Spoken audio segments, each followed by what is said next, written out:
आणि याविषयी अधिक माहिती घेण्यासाठी आपण थेट पंढरपूरला जाऊया। आमचे प्रतिनिधी प्रशांत अनासपुरे सध्या आपल्या सोबत आहेत। प्रशांत, संपूर्ण वारकऱ्यांसह आता तुमचा ताफा देखील पंढरपूरमध्ये दाखल झालेला आहे। काल वाखरीचा मुक्काम झाल्यानंतर आता सर्व पालख्या पंढरपूरमध्ये दाखल व्हायला सुरुवात झालेली आहे। पंढरपूर गजबजून जायला लागलेलं असतं। काय वर्णन कराल आजच्या दिवसाचं आणि या क्षणाचं?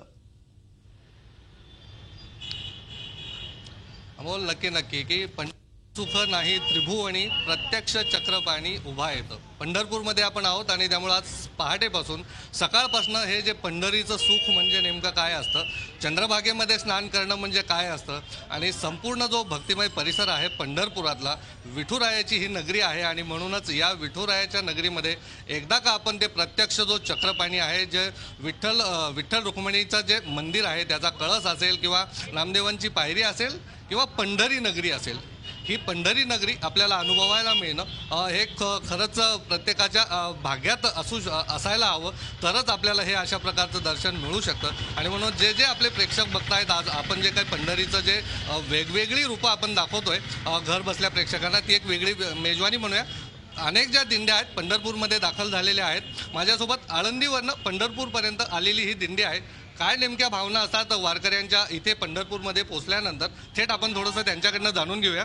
काय वाटतं, पंढरपूरमध्ये दाखल झालाय, महत्त्वाचा सगळा आपण काय म्हणूया पायी प्रवास आहे तो पूर्ण झालेला आहे, आज विठुरायाची भेट होती।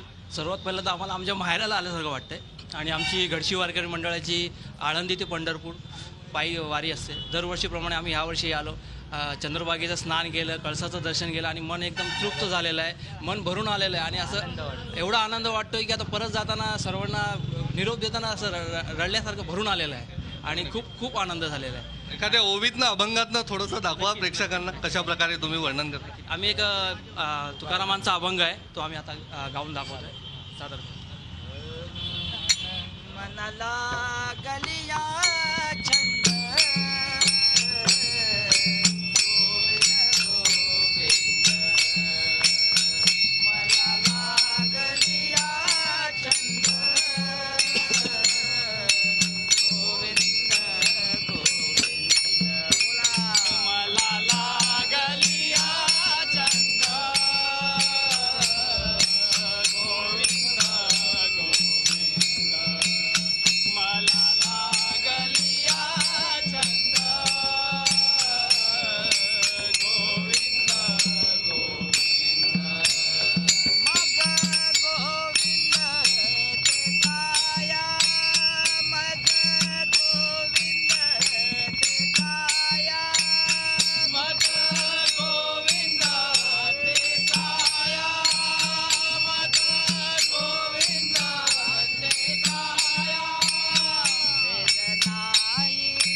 आपण बघू शकतो की कशा प्रकारे आपण हे सगळं की मनाला जो छंद लागलेला आहे, गोविंद गोविंद नामस्मरण आहे।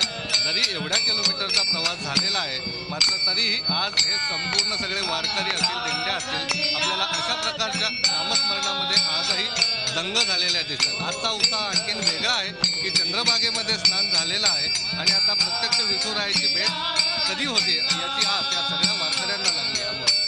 बिलकुल प्रशांत, तुमच्या चेहऱ्यावर सुद्धा आम्हाला पायी प्रवास करून आल्याचं तेज बघायला मिळतं आहे। धन्यवाद ही सविस्तर माहिती आणि तिथलं वातावरण महाराष्ट्रातल्या प्रेक्षकांपर्यंत पोहोचवलं त्याबद्दल। वेळोवेळी आम्ही तुमच्याकडे येत राहू याविषयीची अधिक माहिती घेण्यासाठी। झी 24 तास रहा एक पाऊल पुढे।